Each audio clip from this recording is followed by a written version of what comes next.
السلام عليكم ورحمة الله وبركاته. سنة 2013 طلبت دولة الإمارات من أمريكا شراء مقاتلة متعددة المهام من الجيل الخامس من طراز F-35، وقوبل الطلب بالرفض. وفي أغسطس سنة 2020 أعادت الطلب مرة تانية، والمرة دي توافق على الطلب بعد تنسيق الإدارة الأمريكية مع إسرائيل في صفقة ضخمة جدا تشمل أكثر من 50 طيارة F-35 وأسلحة أخرى بأكثر من 23 مليار دولار. ما يزال الطريق طويل قبل التنفيذ الفعلي في ظل محاولات مستميتة من الكونجرس لوقف تصدير الطيارة الشبحية من الجيل الخامس اللي ممكن تأثر على التفوق العسكري النوعي أو الكواليتيتيف ميليتاري ايج لإسرائيل في منطقة الشرق الأوسط. في الحلقة دي هنتكلم عن الطيارة الرهيبة ال F-35 وليه دول كتيرة بتتسابق للحصول عليها، وإيه سبب رفض إسرائيل لبيعها لدول عربية. معاكم عمرو الحناوي، وأهلا وسهلا بيكم في قناة طيران بالعربي.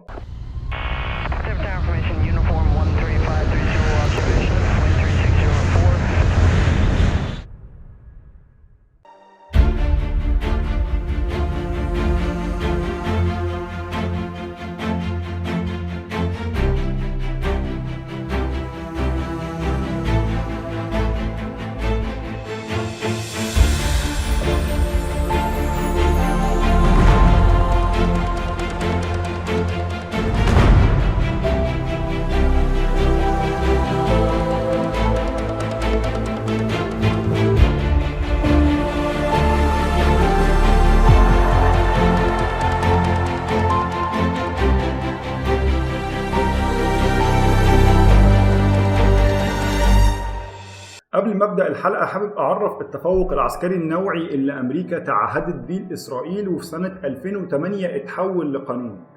بينص مبدا التفوق العسكري النوعي على قدره الجيش الاسرائيلي على تحقيق السياده السريعه في اي ساحه معركه ضد اي عدد من الاعداء باقل عدد من الخسائر في الارواح والمعدات من خلال استعمال معدات عسكريه متطوره وبكميات مناسبه.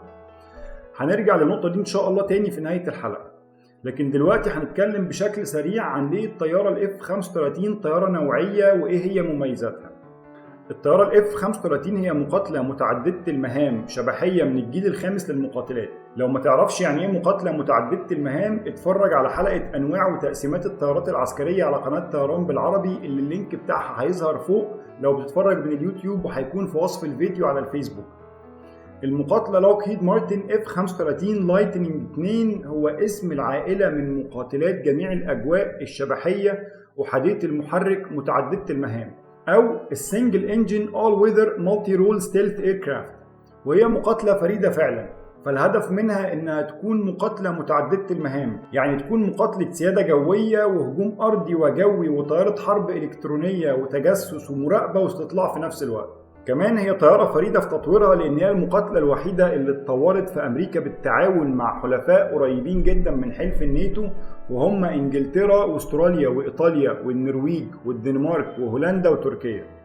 المقاتلة F-35 ليها 3 نسخ، وهم ال F-35A المعروفة بالكونفنشنال تيك اوف اند لاندنج أو الطيارة التقليدية في الإقلاع والهبوط، والنسخة ال F-35B المعروفة بالشورت تيك اوف اند فيرتيكال لاندنج المخصصة للإقلاع من المطارات الصغيرة جدا والهبوط العمودي، والنسخة ال F-35C المخصصة للعمل على حاملات الطائرات. تطوير ال F-35 كان جزء من مشروع كبير معروف باسم مشروع تطوير المقاتلة المشتركة أو الجوينت سترايك فايتر بروجرام، اللي نتج عنه تطوير المقاتلة الرهيبة ال F-22 رابتور. اتكلمت في حلقة سابقة عن مشروع تطوير المقاتلة المشتركة ومميزات المقاتلة ال F-22 رابتور، وهتلاقوا الرابط ليها في وصف الفيديو أو هيظهر لكم على الفيديو لو بتتفرجوا من اليوتيوب.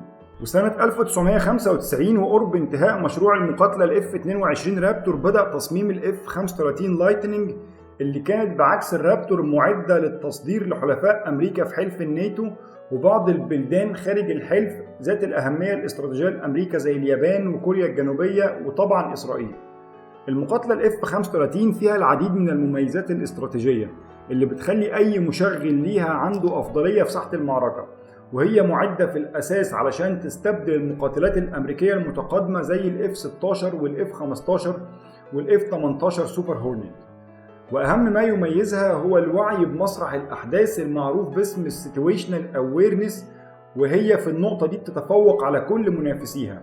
فخوذة الطيارة ال F-35 فقط بأكتر من 400,000 دولار، وهي مصممة بتقنية الواقع المعزز علشان تتيح للطيار إنه يشوف مسرح الأحداث من كل الاتجاهات فقط بتحريك مقدمة راسه بدون الحاجة للمناورة بالطيارة. كمان تصميم العيلة دي من المقاتلات بالثلاث طرازات المختلفة ضمن أكبر قدر من التشابه في التصميم والقيادة، فالثلاث طرازات بينهم تشابه في أكتر من 80% بالرغم من اختلاف الهدف من كل طراز وبالتالي التصميم بتاعه، وده بيسهل بشكل كبير عملية التدريب والتأهيل.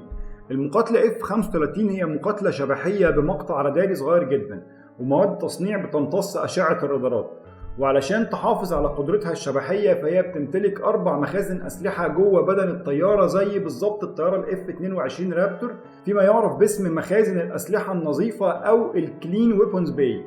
بالإضافة لكده فهي كمان فيها 6 نقاط تعليق على سطحها الخارجي لحمل الأسلحة لما تكون القدرات الشبحية غير مطلوبة في المعركة.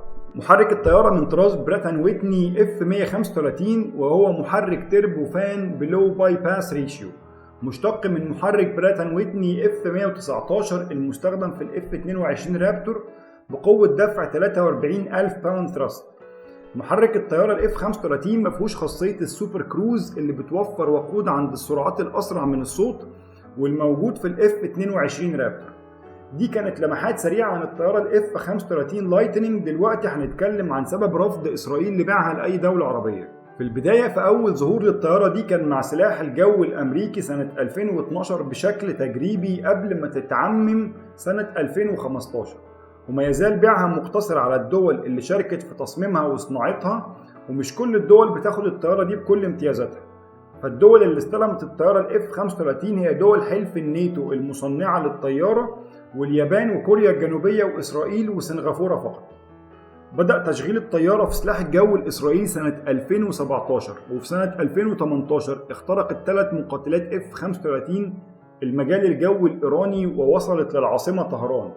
وفي مايو أعلن قائد سلاح الجو الإسرائيلي إن ال F-35 بالفعل اشتركت في معركتين في الشرق الأوسط ضد أهداف إيرانية، وأظهر صور لطائرات F-35 إسرائيلية فوق بيروت في عز النهار، وأعلن أيضا أن الطيارة وصلت لكل مكان في الشرق الأوسط.